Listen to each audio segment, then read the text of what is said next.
मनुष्य के वैचारिक प्रदूषण का एकमात्र कारण उसकी चित्त की वृत्तियों का दूषित होना है।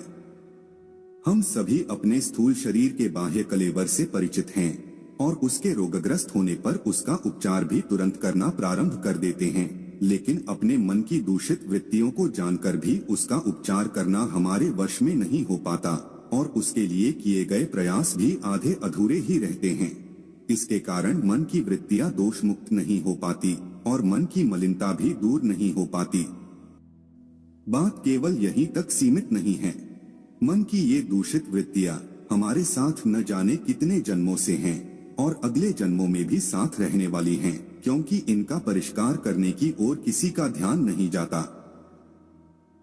यदि हमारे शरीर में कोई गंभीर बीमारी है व लंबे समय से शरीर रोगग्रस्त है, तो शरीर का अंत होने पर उस बीमारी का अंत हो जाता है, लेकिन मन की दूषित वृत्तियां जो न जाने कितने समय से हमारे साथ चिपकी हुई है, उनका परिष्कार न होने पर वे शरीर का अंत होने पर भी हमारे साथ जुड़ी रहती हैं और अपने दूषित प्रभाव से हमारे मन व मस्तिष्क को नकारात्मक तत्वों से भरती रहती हैं। यही कारण है कि हम अपनी लोभ, मोह, अहंकार, क्रोध, स्वार्थ संकीर्णता, ईर्ष्या, द्वेष आदि दूषित वृत्तियों से आसानी से मुक्त नहीं हो पाते और ना चाहते हुए भी इनके शिकंजे में जकड़े रहते हैं। इन दूषित वृत्तियों के कारण हमारे जीवन का प्रकाश धूमिल होता है और हम अंधकार से घिरते जाते हैं। जब कभी हम आंतरिक उथल पुथल, बेचैनी, घुटन, घबराहट आदि महसूस करते हैं, तो इसका कारण इस दूषित वृत्तियों के कारण उपजा अंधकार ही है। स्थूल दृष्टि होने के कारण हम इन सूक्ष्म विषैली वृत्तियों को देख नहीं पाते और ना ही इनका किसी तरह का परिष्कार कर पाते हैं। यदि हम सामान्य जीवन जीते रहें और इनके परिष्कार के लिए कोई भी प्रयास ना करें, तो जीवन एक अजीब सी उदासी, बेकारी व नकारात्मकता के साये से घिर जाता है। लेकिन यदि कोई साधनात्मक प्रयास किया जाए और इन्हें दूर करने के लिए संकल्पित और प्रयासरत हुआ जाए, फिर जीवन को पुनः प्रकाशित किया जा सकता है। हम सभी का जीवन केवल स्थूल भौतिक तत्वों पर आश्रित नहीं है, यह सूक्ष्म तत्वों व शक्ति केंद्रों से जुड़ा हुआ है।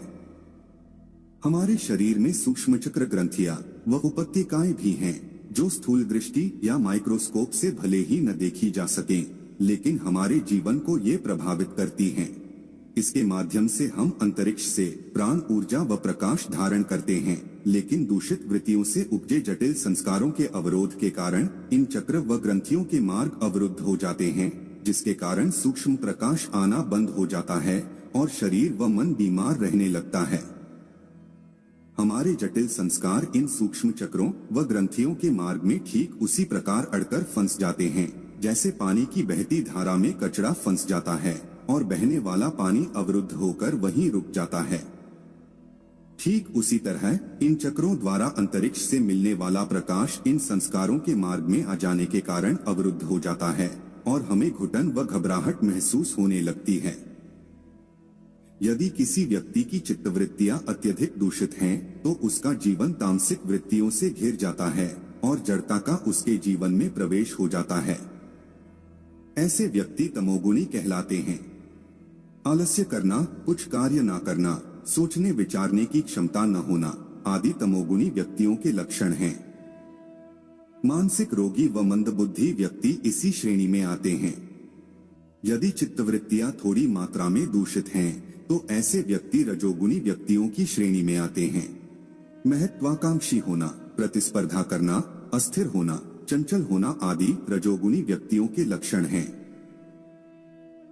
सामान्य जीवन जीने वाले ज्यादातर वे लोग रजोगुण की श्रेणी में आते हैं, जो अपना जीवन अपनी महत्वाकांक्षाओं को पूरा करने में लगा देते हैं।